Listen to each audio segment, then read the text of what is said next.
Alors, on va continuer les exercices de la leçon. Quelques matériaux utilisés dans notre vie quotidienne. Donc, l'exercice 5. Coche la bonne réponse. Donc, on a toujours 3 réponses.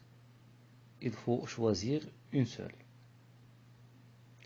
L'aluminium appartient à la famille des verres, des métaux ou bien des matières organiques. Bien sûr, l'aluminium c'est un métal, donc automatiquement il appartient à la famille des métaux. Le coton, on a dit que le coton est combustible, donc il appartient à la famille des matières organiques. 3. Les matières plastiques conduisent le courant électrique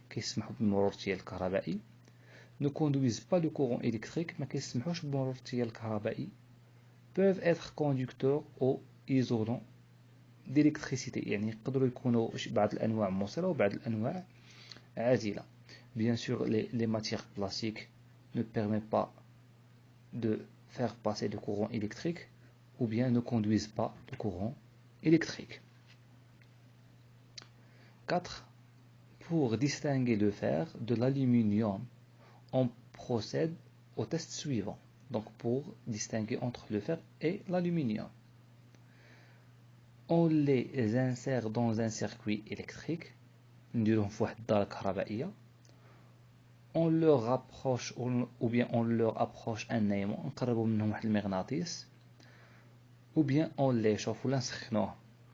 Donc si on les insère dans un circuit électrique, donc les deux, soit le fer soit l'aluminium, ce sont de bons conducteurs électriques, donc je ne peux pas distinguer entre eux avec ce test.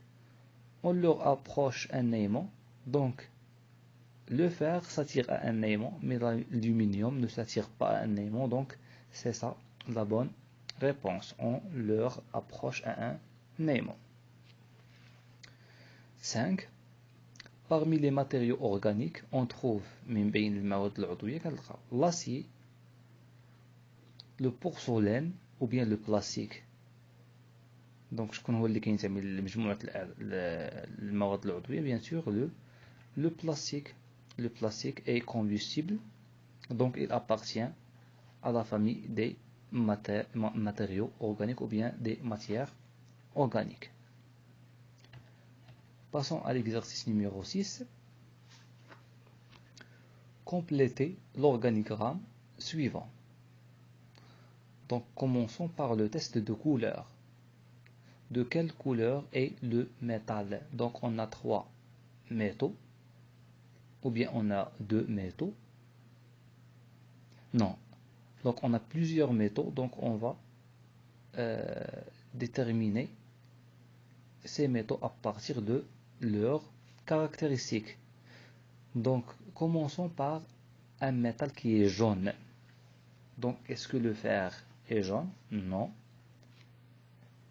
Est-ce que le cuivre est jaune? Non. Donc qui est le métal qui est très connu par sa couleur jaune? C'est l'or, الذهب. Donc هو اللي معروف أنه أصفر في الفلزات. Donc un autre métal qui est rouge orangé ou bien rouge brique, أحمر أجوري ou أحمر برتقالي, c'est le cuivre, rouge brique ou bien rouge orangé. Donc pour la couleur gris, on a plusieurs métals qui a une couleur gris. Bien. Donc pour distinguer entre ces métaux qui ont une couleur gris, on va passer à d'autres tests. Par exemple, le test de l'aimant ou bien test à l'aimant. Est-il attiré par un aimant? Donc oui, qui est le métal qui est attiré à un aimant? C'est le fer. Donc c'est le seul métal qui est attiré à un aimant. Donc pour les métaux qui n'ont pas attiré à un aimant, on va passer à un autre test. C'est le test de densité. Métal est-il dense? C'est-à-dire la densité, c'est-à-dire est-ce que ce métal est lourd ou bien il est léger? واش ثقيل ولا خفيف؟ كنهضروا على الكثافة هنايا. دونك الكثافة واش ثقيل ولا خفيف؟ الكثافة هي la densité. Donc c'est il est lourd ou bien léger. Le moins dense, c'est-à-dire le plus léger. Le moins dense هو الخفيف. Moins dense. أقل الكثافة. Le plus dense هو الثقيل. Donc qui est le métal qui a une couleur gris et qui est moins dense, c'est-à-dire qu'il est léger. خفيف gris ou خفيف. رمادي وخفيف جدا bien sûr هو l'aluminium. Et le plus dense, donc on a un autre métal qui a une couleur gris et qui est un peu lourd, et bien sûr il ne s'attire pas à un aimant, c'est le zinc, الزنق.